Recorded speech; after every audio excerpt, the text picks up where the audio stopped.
여러분, 부동산의 세금 폭탄, 야, 진짜 장난 아닙니다. 과연 이 폭탄을 이겨낼 수 있을까 저는 싶어요. 서울에 좀 괜찮다는 곳에 아파트 2채만 있으면요. 아파트 2채만 있으면 이게 세금이 1억이에요. 세금이 1억. 보유세가 1억이나 낸다니까요. 야, 이거 감당할 수 있을까요? 보유세는 재산세하고 종합부동산세를 합친 걸 말합니다. 자, 보세요. 이게 엄마아파트, 서울의 엄마아파트 84제곱미터 하고요. 잠실 주공 5단지 82제곱미터. 이게 다 두 개 다 재건축 단지입니다. 재건축을 해야 되는 단지인데 안 하고 있는데요. 여기를 계산으로 매일경제가 한번 조사를 했어요. 그랬더니 2020년 작년입니다. 작년의 공시가격은 이게 15억이죠. 15억 3,300만 원이죠. 잠실 주공은 16억 5천만 원이고요.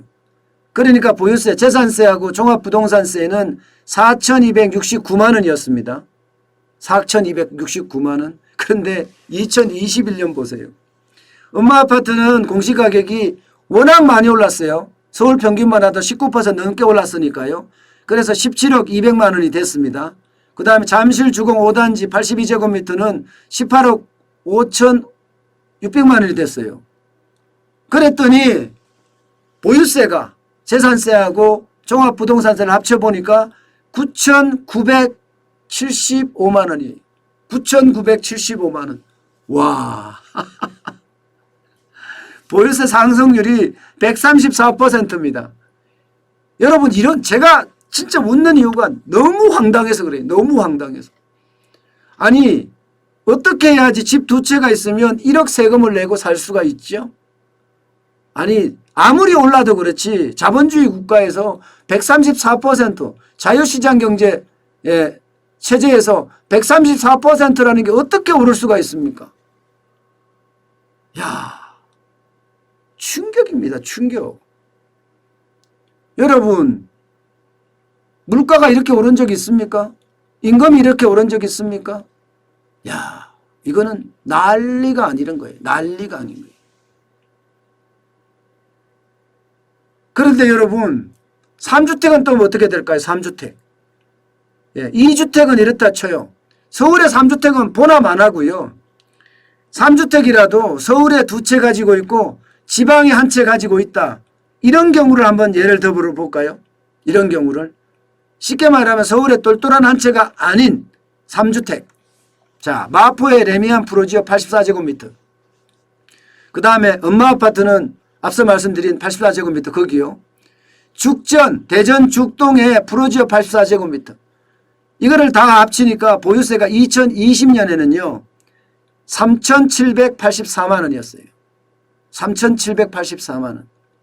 그런데 2021년 올해는요. 이게 많이 올랐어요. 서울 마포만 하더라도 19% 이상 올랐죠. 그래서 12억 6,300만 원입니다. 엄마 아파트는 아까 말씀드렸다시피 17억 200만 원이고요. 대전에 있는 죽동 프로지오 84제곱미터는 3억 9,600만 원입니다. 보유세가 9,130만 원이에요. 무려 141%나 늘었습니다. 141%. 야, 너무 황당해서 제가 사실 말이 안 나와요. 대한민국에 2주택자, 3주택자 다 망했다 이런 생각이 들지 않으세요? 여러분, 이렇게 많이 오른다. 2주택자, 3주택자 입장에서요. 세금이 1억 가까이 오른다. 여러분 어떻게 될 것 같아요? 여러분 말이 맞습니다. 이거는요. 집을 가진 사람이 저걸 다 부담 안 해요. 그러면 어떻게 할까? 당연히 월세, 전세 올립니다. 많이 올려요.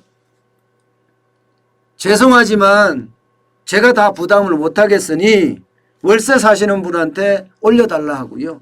전세 사시는 분한테 올려달라 합니다. 그러면 전세 가격은 올라가겠죠? 월세 가격은 또 올라가겠죠. 이게 악화를 양화를 구축한다는 겁니다. 집을 가지고 있는 사람들 입장에서는 1억이라는 부담을 어떻게 집니까? 못 집니다. 그러니 어쩔 수 없이 전세가가 올라가고 월세가 올라가는 거예요. 그래서 강남에는요 월세가 1,000만 원, 2,000만 원 하는 그런 월세가 나오기 시작했잖아요. 1,000만 원 뭐 이해가 되시죠? 9,130만 원, 2주택자라고 하더라도 9,975만 원 이렇게 세금이 오르니 월세가 1,000만 원짜리가 나올 수밖에 없겠죠. 그만큼 시장 자체가 지금은 세금 폭탄에 모두가 짓눌려서 죄송하지만 죽을 판이에요. 자, 이렇게 올라간 이유가 뭐겠어요? 이렇게 올라간 이유는 두 가지죠. 하나는 공시가격이 올라갔고요. 공시가격이 다 올라갔습니다. 아파트 같은 경우는요 19% 올라갔고요. 노원구는 34%가 올라갔습니다. 34%가 더 올라갔죠. 세종은 70%가 더 올라가고. 공시가격이 올라가니까 세금도 그만큼 올라갈 수밖에 없겠죠. 그걸 기준으로 재산세를 정하니까. 그걸 기준으로 종합부동산세 세율을 정하니까. 그런데 웃긴 거는 종합부동산세의 세율까지 올라갔습니다. 세율까지 더블로 다 올라갔어요. 더블로. 2주택자, 3주택자.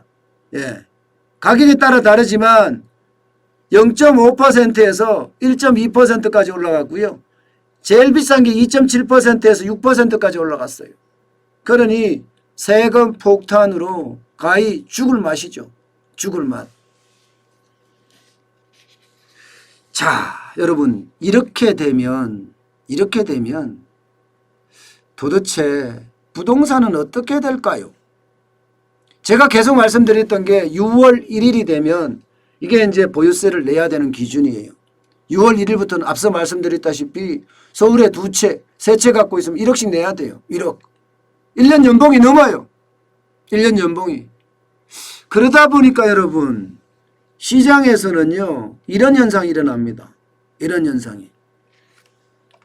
자, 2월 4일부터 3월 15일까지 39일간 39일간 하루 109건의 매물 증가세가 일어났습니다. 하루 109건에. 그런데 3월 15일부터 21일까지 6일간 하루 매물 건수가 228건이 나왔습니다. 무슨 말이냐? 여러분 매물이 쏟아진다는 거예요. 하루에 증가폭이 2배 이상 늘어났다는 겁니다. 매물이. 시장에 매물이 많이 나온다는 것은 무슨 이야기죠? 공급이 일어난다는 이야기잖아요. 시장에 아파트에 공급이 일어난다는 이야기는 가격이 내려갈 수도 있다는 이야기가 됩니다. 가격이 내려갈 수도 있다.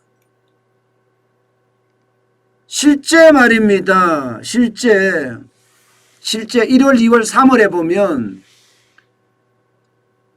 가격 하락 거래 건수 비율이 가격이 내려간 거 거래 건수 비율이 계속 늘어나고 있습니다. 가격이 신고가가 아니라 신고가보다 내려간 비율이죠. 평균보다 내려간 비율이죠. 1월에는 18%가 되더니 2월에는 24.9%, 3월에는 38.8%까지 늘어났습니다. 그러면 이게 진정세일까요? 아니면 떨어지는 걸까요? 부동산 가격이 지금 어떻게 되고 있는 걸까요? 실질적으로 아파트값 상승률입니다. 점점 내려가고 있어요. 서울 아파트값 상승률. 2월 첫째 주만 하더라도 1%였던 것이 3월 셋째 주는 0.06%까지 떨어졌습니다. 저는 지금 시장에 분명히 보이는 것은요. 보유세 폭탄, 세금 폭탄이 시장에 영향을 미치고 있는 것으로 보입니다.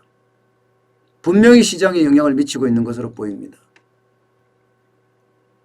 그렇지만 계속 떨어질 거냐? 계속 떨어질 거냐? 여기에는 물음표예요. 전부 다.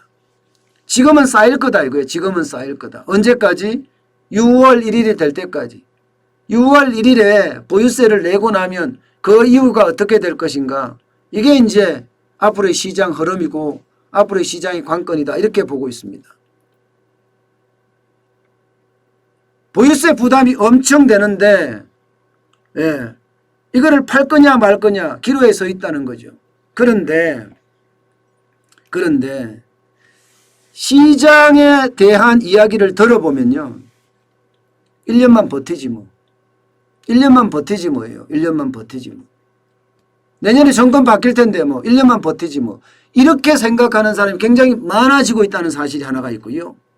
예, 또 하나는 팔 사람은 다주택을 정리할 사람은 정리 다 했다. 이런 또 전망이 나옵니다. 무슨 말이냐. 자녀에게 정리했다는 거예요. 자녀한테 정리. 자녀들에게. 예, 정리하는 시간이 다 끝났다. 이런 예상을 지금 하고 있어요. 그렇기 때문에 아직까지 대세 하락세다. 아니다. 이렇게 이야기하는 게 대부분입니다. 분명한 것은 매물이 늘어나고 있는 건 분명해요. 그런데 이게 6월까지는 늘어날 수가 있다. 이렇게 이야기를 하고 있고요. 그 이후에는 시장의 어떤 공급이 그만큼 일어나 준다면 될 텐데 지금 3기 신도시 자체가 어렵게 되잖아요. 힘들게 되고 있잖아요. 때문에 내려갈 거냐? 여기에 대해서는 좀 부정적이다. 3기 신도시가 지금 완전히 망가질 수가 있기 때문에 근데 여러분 분명한 것은요. 3기 신도시가 지금 6개잖아요. 5개 앞에 발표한 거는 갈 거예요. 이게 이미 보상까지 시작이 됐는데 이거를 지운다? 굉장히 어려운 일일 거예요. 그러나 광명시형은 모릅니다. 광명시형은 신도시 백지할 가능성 크죠. 예. 어쨌든 간에 정부는 지금 공급에 대한 이야기를 계속하고 있어요. 4월 달에도 공급대책 발표한다고 해요. 이미 하남의 간북 이런 몇 개 지역들이 이미 예, 말에 오르내리고 있는데 이거 만만치 않을 겁니다. 아마. 시장이 만약에 코로나19로 이렇게 집합 금지를 예, 강력하게 하지 않는다면 이거 조세 저항이 만만치 않을 거거든요. 조세 저항이. 어쨌든 한번 두고 봐야 될 텐데 분명한 것은요. 6월 1일까지는 물량이 더 나올 거다. 예, 더 나올 거다. 이렇게 보고 있습니다. 물량이 나오면 가격은 떨어집니다.